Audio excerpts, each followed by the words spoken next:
காவேரி வந்து விஜய் கொடுத்த காசை வந்து என்ன பண்ணுறாங்க, அவங்க அம்மா கிட்ட கொடுக்குறாங்க. சாரதா கிட்ட "என்னடி இவ்வளோ பணம் கொடுக்குற?" அப்படின்னோன்னே கங்காவும் வராங்க. அதுக்கப்புறம் அவங்க பாட்டி எல்லாருமே வராங்க. "என்ன காவேரி இவ்வளோ பணம் தர?" அப்படின்னு சொல்லிட்டு கேட்குறாங்க பாட்டி. அது அப்படிதான் அப்படி சொன்னோன்னே, "அம்மா இந்த இந்த செலவுக்கு இந்த காசை வச்சுக்கோ" அப்படின்னு சொல்லிட்டு கொடுக்குறாங்க. "என்னடி இவ்வளோ பணம் இருக்குது? ஏதோ வந்து டெலிவரி கொடுத்த இடத்துலலாம் வந்து ஒன்றும் பணம் வரல அப்படின்னு தானே சொல்லிட்டு இருந்தேன் நைட்டு. திடீர்னு எப்படி நைட்டுக்குள்ளே இவ்வளோ பணம் வந்துச்சு உனக்கு?" அப்படின்னு சொன்னோன்னே, "அம்மா எல்லாம் அப்படிதாம்மா, வீட்டு செலவு இருக்குல்ல, நிறைய இருக்கும்ல, அதனால தாம்மா" அப்படின்னோட. "உண்மையை சொல்லுடி, இந்த பணம் எப்படி வந்துச்சு சொல்ல போறியா பெரியண்ணா?" "அது வந்துமா சொல்லுடி" அப்படின்றாங்க சாரதா. "விஜய் தாம்மா கொடுத்தாரு." "விஜய் கொடுத்தாரா?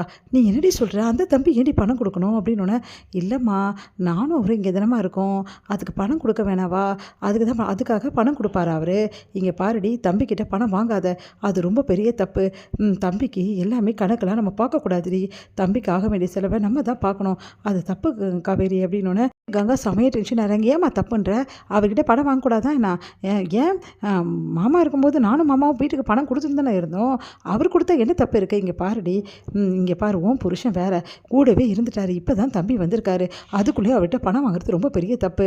பணம் வாங்கி அப்படி நம்ம சாப்பிடணுன்ற அவசியம் கிடையாது.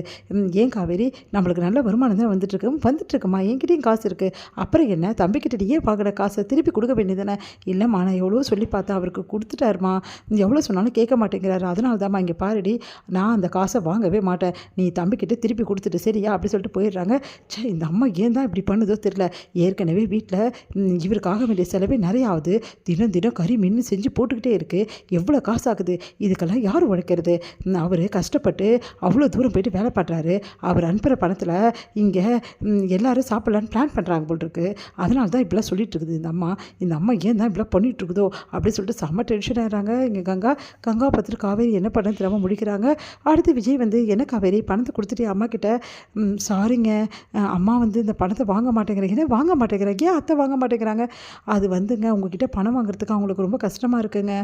ஏன்னா எதனால் அப்படிலாம் வாங்கணும்? இங்கே பாருங்கள், உங்களை வீட்டில் வந்து ஒருத்தரை தான் நினைக்கிறாங்க, எப்படிங்க உங்ககிட்ட பணம், அதனால தான் பணம் வாங்க சொல்கிறேன், அப்போ வாங்க மாட்டேங்கிறா, சரி அது பணத்தை கொடு" அப்படின்னு கேட்குறாங்க.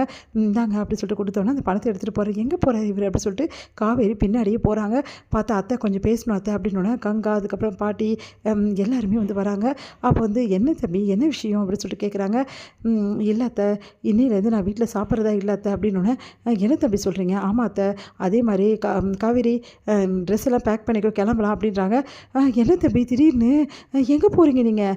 பாட்டி வீட்டுக்கு எதுக்காவது போகிறீங்களா, அதான் கிளம்புறீங்களா?" அப்படின்னோடனே, "அங்கேயும் போகல." "அப்போ வேறு எங்கே போகிறீங்க? உங்கள் வீட்டுக்கு போகிறீங்களா, அதனால தான் அப்படி பண்ணுறீங்களா?" அப்படி சொல்லிட்டு கங்கா கேட்குறாங்க.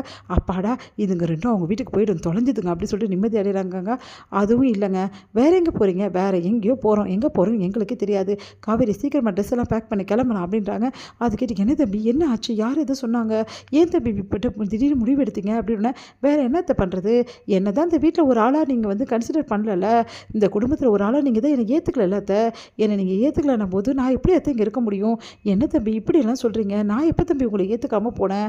பின்ன நான் காசு கொடுத்தா வாங்க மாட்டேன்னு சொன்னீங்களாமே, அப்போது நீங்கள் என்னை ஏற்றுக்கலன்னு தானே அர்த்தம்?" "ஐயோ தம்பி, அதெல்லாம் இல்லை தம்பி."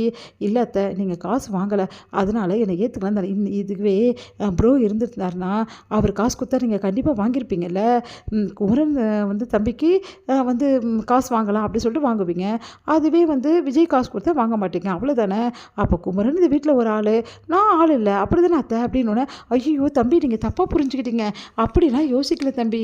"இல்லை இல்லை, நீங்கள் அப்படி தான் யோசிச்சிங்க, அப்படி யோசிச்சதால தான் இந்த விஜய் யாரோ நினச்சதால தான் நீங்கள் காசு வாங்க மாட்டேங்கிறீங்க. விஜயை உங்கள் மகனாக நினச்சா நீங்கள் வாங்கியிருப்பீங்கல்ல, குமரனை உங்கள் மகனாக நினைக்கிறீங்க, என்ன உங்கள் மகனாக நினைக்கல, அதுதான் வித்தியாசம். நீ காவேரி கிளம்பு காவேரி." "ஏய் காவேரி, போவாதடி, இருடி ஒரு நிமிஷம்" அப்படின்றாங்க ஒருத்தி. அப்படின்னு சொல்லிட்டு, "சும்மா இருடி" அப்படின்றாங்க. "தம்பி, என்னை மன்னிச்சிடுங்க தம்பி, நான் செஞ்சது தப்பு தான், நான் உணர்ந்துட்டேன் தம்பி, இதுக்கப்புறம் இந்த மாதிரிலாம் தப்பு நடக்காது. இப்போ என்ன தம்பி, உங்ககிட்ட காசு வாங்கணும் அவ்வளோதானே, நீங்கள் கொடுங்க காசை" அப்படின்னு சந்தோஷமாக, "இந்தாங்க அத்தை" அப்படின்னு சொல்லி, "அதே மாதிரி என்கிட்ட இதுக்கப்புறம் எந்த வேலையாக இருந்தாலும் என்கிட்ட தான் நீங்கள் சொல்லணும்."